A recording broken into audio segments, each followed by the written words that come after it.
Ya, kita mau bahas soal lab school ya. Tapi ini bentuknya AKM ya, Assessment Kompetensi Minimum. Atau soalnya itu isinya tentang literasi dan numerasi. Jadi bukan soal pilihan ganda lagi ya, literasi dan numerasi. Sama soal sama apa ya? Mirip sama seperti soal ANBK. Nah, ini ada contoh soalnya. Saya ngambil dari soal AKM ya. Kurang lebih sama, isinya tentang teks gitu. Nah, untuk yang literasi, biasanya itu berisikan soal tentang soal sebuah teks ya, teks paragraf. Disediakan kayak artikel gitu. Nah, terus nanti kita diminta untuk membaca dengan cermat, terus selanjutnya menjawab pertanyaan-pertanyaan. Tapi pertanyaannya itu nggak selalu tentang pilihan ganda. Ada isainya, ada isainya diketik. Kan soalnya CBT, soalnya computer based test. Jadi seperti itu. Nah, untuk yang numerasi, soalnya berbentuk seperti soal cerita, ada hitung-hitungannya. Jadi kayak bentuk matematika soal cerita gitu, persis sama. Cuma soalnya lebih rumit aja gitu ya. Lebih ke konteks soal HOTS, high order thinking skill. HOTS-nya tapi yang level 6 ya, level 5, level 6 atau level 4. Ya. Sebelum kita mulai, mari kita berdoa dulu. Bismillahirrahmanirrahim. Raditu billahi rabba wa bil islami dina wa bi muhammadin nabiyya wa rasulah. Rabbi zidni ilman warzuqni fahman. Rabbi shrah li sadri wa yassir li amri wa hlul 'uqdatam min lisani yafqahu qawli.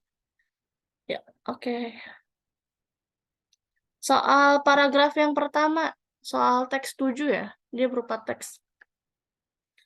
Ini soal yang pertama itu mengenal Indonesia sebagai negara maritim di dunia. Nah, negara maritim ini masuknya itu ke pelajaran geografi ya. Negara maritim, letak astronomis, letak geografis. Ya, di literasi ini kita untuk bisa menjawab soal, mau nggak mau harus baca. Mau semalas apapun kita, semalas apapun diri kita, itu memang harus baca soalnya kuncinya. Karena jawabannya ada di teksnya. Kalau pilihan ganda kan bisa apa ya? Bisa ngasal, bisa cap cip cep kancingnya. Kalau ini enggak. Ya, kita baca dulu. Saya baca yang paragraf 2, kamu baca yang paragraf pertama, Farel. Secara historis, Farel. Farel. Farel lagi ngapain, Farel? Ya Kak, Ya, dibaca dulu soalnya yang paragraf pertama. Yang secara historis sampai UNCLOS tahun 1982. oke. Secara historis Indonesia dan maritim memang tidak dapat dipisahkan satu sama lain.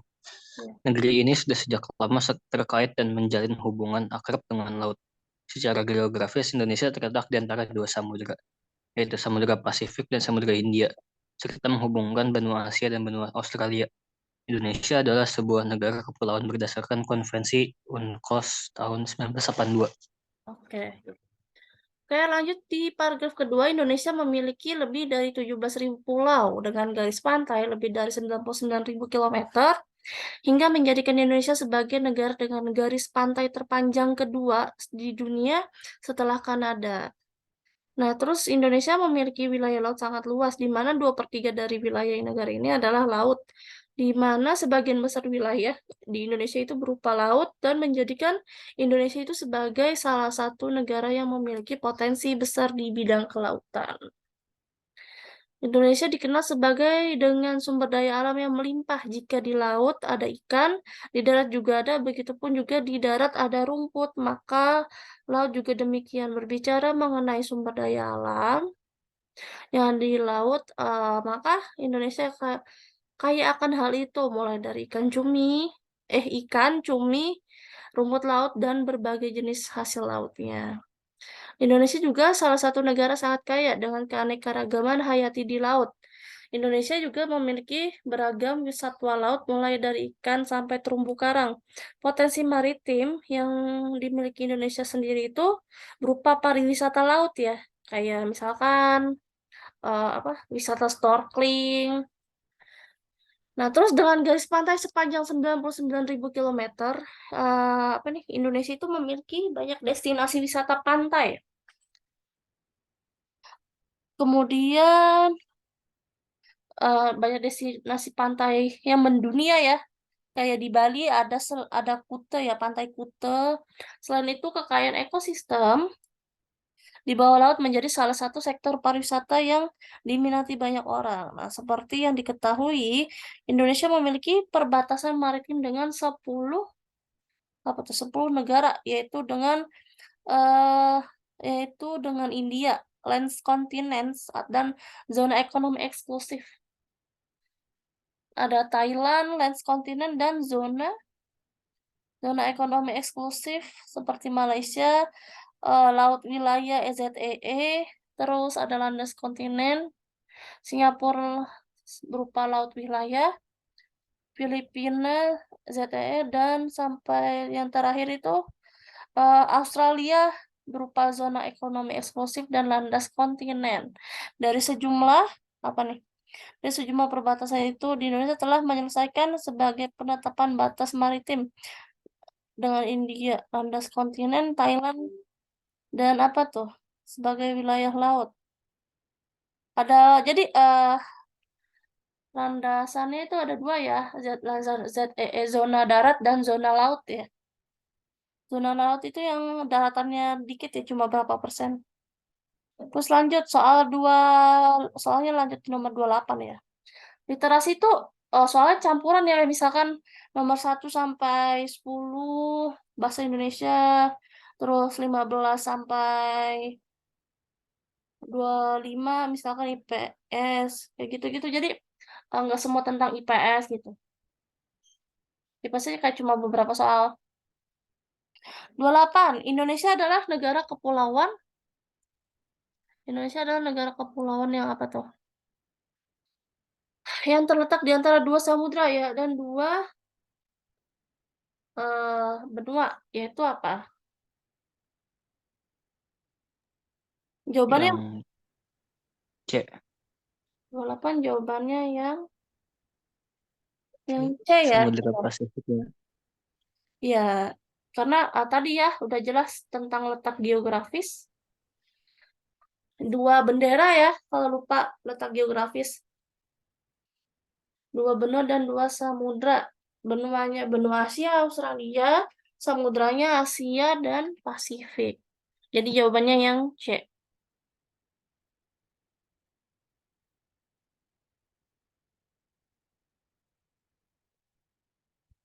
Jadi jawabannya yang C, bentar. Nggak bisa lagi. Ya udah, saya tulis teks saja deh. 28, jawabannya C.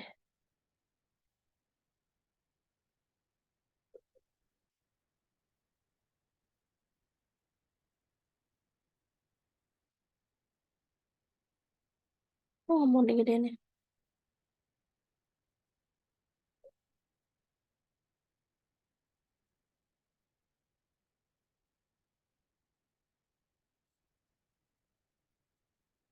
Nomor 29.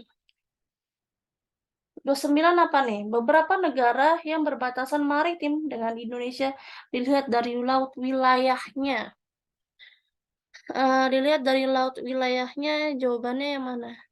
Ini kan ada nih. Malaysia, Nih, laut Singapura, Timor wilayah Leste. Landas. Iya, jawabannya yang Malaysia, Singapura, dan Timor Leste. 29 jawabannya Malaysia, Singapura, dan Timor Leste.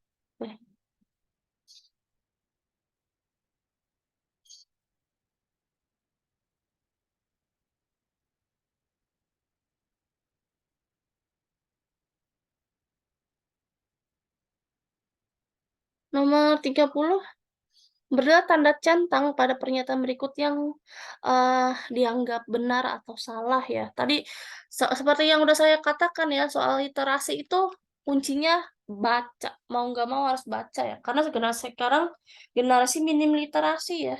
Generasi yang susah untuk diajak baca. Baca HP kuat tapi baca buku nggak kuat. Kan lucu ya. Jadi makanya diciptakanlah soal literasi dan numerasi. Nomor 30, secara geografis Indonesia terletak di antara dua samudra, yaitu Samudra Pasifik, Samudra Hindia, dan menghubungkan benua Asia dengan Australia. Benar atau salah? Benar. Iya, benar. Ini jawabannya langsung saya tulis sini aja ya. Nomor berikutnya, negara ASEAN yang berbatasan dengan Indonesia berdasarkan landas kontinen adalah Singapura. Salah. Ya, salah.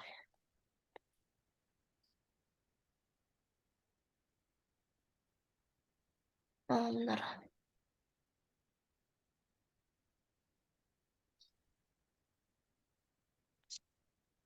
Berikutnya, Indonesia memiliki lebih dari 17.000 pulau dengan garis pantai melebihi 99.000. Tadi mana? Nih ya, ada ya. 17.000 pulau di paragraf kedua kalimat pertama.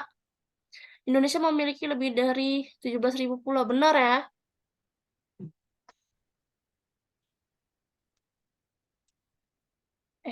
People.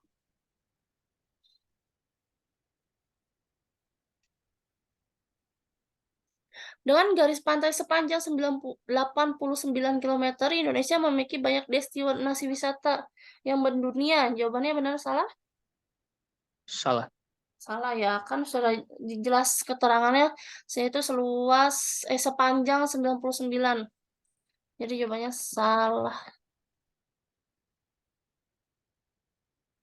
Ini nggak bisa tanda checklist ya. Nomor berikutnya, Indonesia memiliki wilayah laut yang sangat luas, di mana 2/3 dari wilayahnya adalah laut. Benar. Ya, benar. Nomor 31, Indonesia terkenal sebagai negara maritim dengan sumber daya alam yang melimpah. Sumber daya alam tersebut harus dijaga kelestariannya. Bagaimana cara melestarikan sumber daya alam tersebut? Ini nomor 31, kalau ada kotak seperti ini, jawabannya sesuai dengan kemampuan pengetahuan kamu ya. Tapi jawabannya harus logis ya. Jadi jangan ngarang bebas sesuai dengan teksnya. Ya, jadi jawabannya apa? Ini karena sesuai kreativitas, jadi jawabannya sesuai apa ya? Pendapat kamu lah istilahnya. Indonesia terkenal sebagai negara maritim dengan sumber daya alam yang melimpah. Sumber daya alamnya itu harus dijaga kelestariannya. Nah, kira-kira gimana cara yang tepat untuk melestarikan sumber daya alam tersebut? Contohnya apa?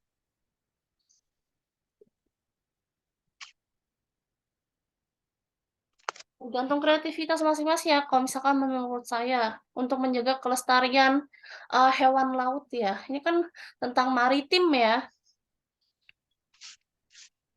Misalkan contohnya membuat membuat aturan atau undang-undang tentang perlindungan hewan. Misalkan contoh ya,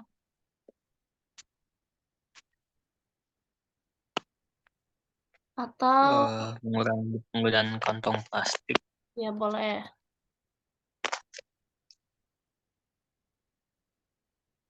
Ya, apalagi kan sekarang banyak pencemaran plastik ya. Pencemaran laut salah satunya yaitu tentang plastik-plastik ya, sedotan, menggalakkan program zero waste ya. Terus apa lagi kalau yang masuk akal? Menanam tanaman bakau. Ya, menanam bisa. Terus selanjutnya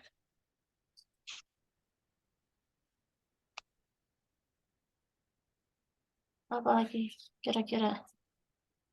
Yang berkaitan dengan sumber daya alam laut, menggunakan alat tangkap ikan yang ramah lingkungan misal.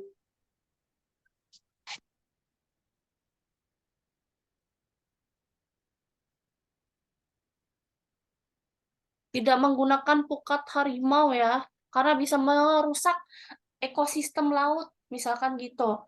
Atau bom bom pukat harimau tuh. Apa sih? Kok bom sih? Pukat harimau itu sejenis bom, cara menangkap ikan tapi dibom caranya. Tidak menggunakan pukat harimau misalkan. eh, Contohnya gitu ya.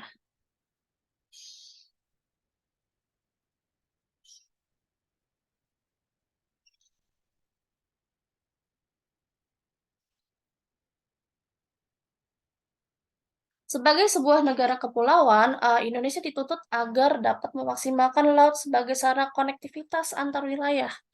Karena laut merupakan salah satu sarana yang paling efektif, efisien dalam konektivitas antar pulau-pulau di Indonesia.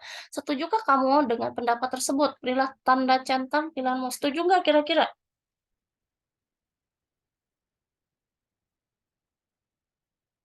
Hah? Coba kira-kira setuju nggak, Farel?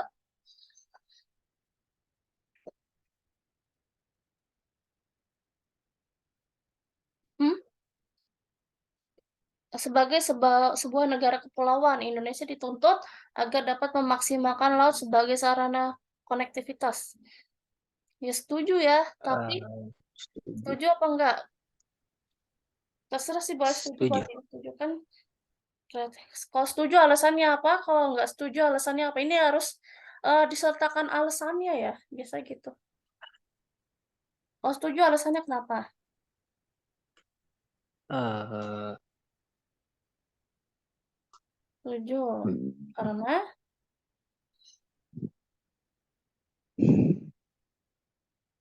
Karena misalnya kenapa? Eh,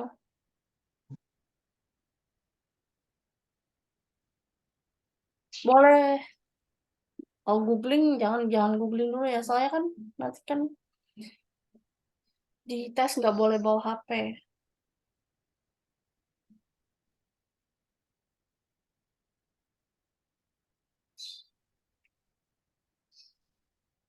Setuju karena apa? Laut merupakan cara yang paling efektif, misalnya gitu ya. Transportasi laut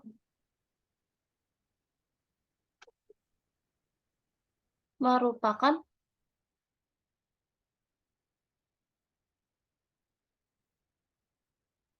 yang paling efektif dan efisien dari efisien ketimbang jalur darat misalnya.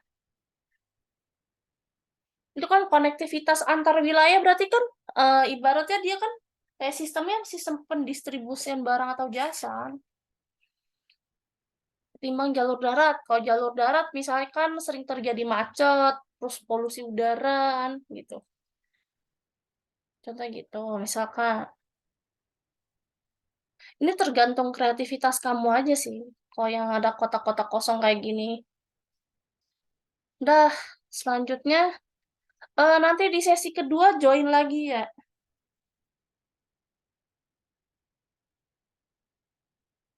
Sekarang kita baca lagi, teks lagi, literasi.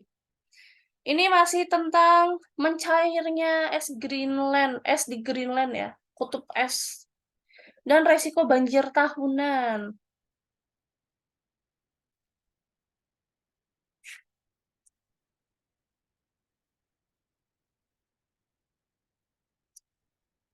Udah yuk dibaca yuk, dibaca. Analisis satelit. Misal, ya, dibaca lagi yuk.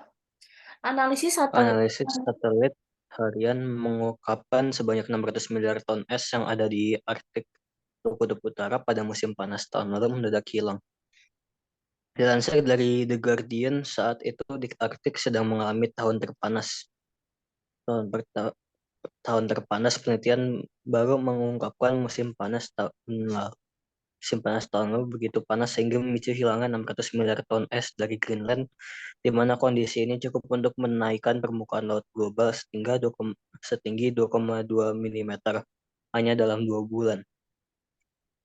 Adapun analisis data satelit telah mengungkapkan hilangnya es yang dalam ukuran luar biasa ini hanya dalam beberapa bulan pada suhu tinggi di sekitar kutub utara. Tahun lalu adalah rekor terpanas untuk Arktik, berbeda dengan mudahnya menyebabkan lautan naik, mengancam kota-kota yang terletak di pesisir dan kota-kota lain di seluruh dunia. Para ilmuwan telah menghitung lapisan es Greenland yang sangat besar, kehilangan rata-rata 268 miliar ton es pada tahun 2002, di mana angka ini hampir setengah dari jumlah es yang meleleh pada 2019. Sebaliknya, Los Angeles, salah satu kota di Amerika Serikat yang memiliki lebih dari 10 juta penduduk, mengonsumsi 1 miliar ton air per tahun. Kami tahu musim panas selalu sangat hangat di Greenland, mencairkan setiap sudut lapisan es, tetapi jumlahnya sangat besar, ujar Profesor Ilmu Sistem Bumi di University of California, Irvine, dan penulis utama studi baru ini, Isabella Velikokna. Gletser yang mencair di seluruh dunia karena pemanasan global tersebut disebabkan oleh krisis iklim yang disebabkan oleh manusia. Es yang memantulkan sinar matahari sehingga ia bisa mundur dari permukaan yang gelap di bawahnya, menyerap lebih banyak panas dan menyebabkan percepatan pencairan lebih lanjut. Mencairnya es dari Greenland merupakan kejadian 7 kali lebih cepat daripada di tahun 1990. Menanggapi hal itu, para ilmuwan mengungkap pencarian 600 miliar ton es di tahun 2019 menempat 400 juta orang dalam risiko banjir setiap tahun pada akhir abad ini. Sementara itu, penelitian terbaru menemukan Antartika, lapisan es terbesar di bumi, juga kehilangan massa yang signifikan. Di Antartika, kehilangan massa berlangsung tanpa henti, yang merupakan berita buruk bagi kenaikan permukaan laut, ujar Valikokna. Tapi kami juga mengamati kenaikan massa di sektor Atlantik di Antartika Timur yang disebabkan oleh peningkatan salju, yang membantu mengurangi peningkatan besar massa es yang hilang yang telah kita lihat dalam 2 dekade terakhir di bagian benua lain, lanjut dia.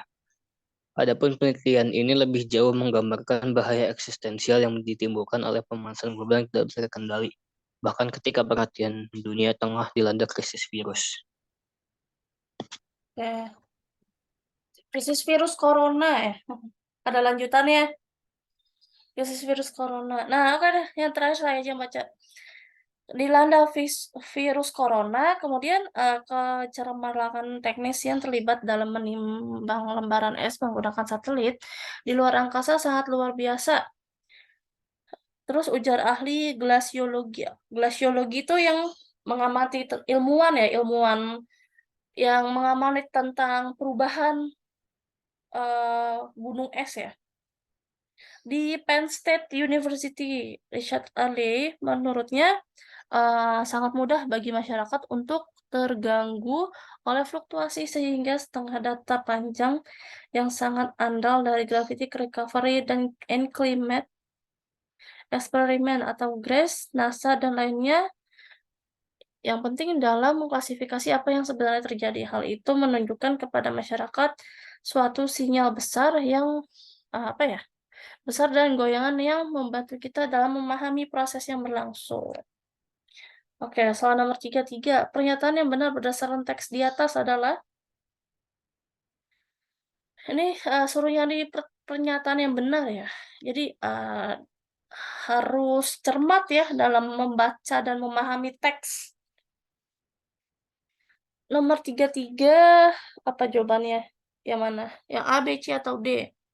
Salah satu penyebab mencairnya gletser di seluruh dunia adalah adanya pemanasan global. Penduduk kota Los Angeles, Amerika Serikat mengkonsumsi sekitar 10 miliar ton air per tahun. Menurut analisis satelit harian, ada banyak 600 ton es di kutub utara mendadak hilang pada musim panas. Yang D, menurut perhitungan para ilmuwan tahun 2002 benar, lapisan es Greenland kehilangan es rata-rata 286 miliar per ton. Jadi jawabannya yang mana? Ketiga, yang A ya, disebabkan oleh pemanasan global. Coba mana teksnya? Mana kondisi ini cukup menyebabkan laut global ya. Menaikkan permukaan laut global, adapun satelit. Ya, yang A. Iya Lupa. ya, pemanasan global ya. Jawabannya yang A.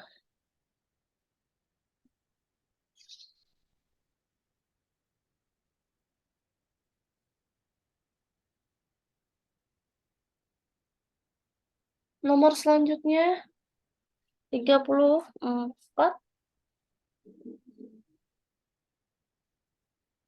34, 34 apa? Bentar. Berdasarkan teks di atas, berikut beberapa hal yang akan terjadi ketika lapisan es Greenland memantulkan sinar matahari. Berilah tanda centang pada pilihanmu. 34. Yang mana? Kalau misalkan memancarkan sinar matahari ya. 34 jadi yang menyerap lebih banyak panas ya. Menyerap lebih banyak panas. Ya. Sama yang menyebabkan percepatan pencairan lebih lanjut. Jawabannya saya tulis di mana ya? 34 ya. Sinanya di bawah ya kan 35 soalnya kan checklist benar atau salah ya. Jawaban nomor 34. Sama ini apa? Es dapat mundur dari permukaan yang gelap di bawahnya. Ya, Ya gak sih? menyerap lebih. Terus kemudian menyebabkan percepatan pencairan lebih lanjut ya.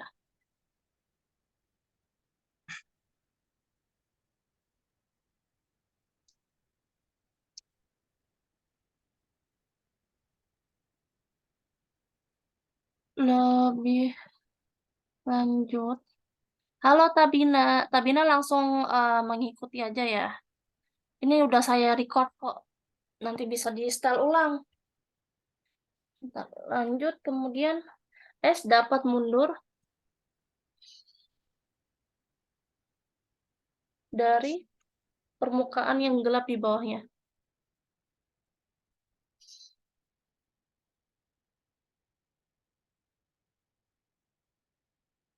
Ya ini udah kurang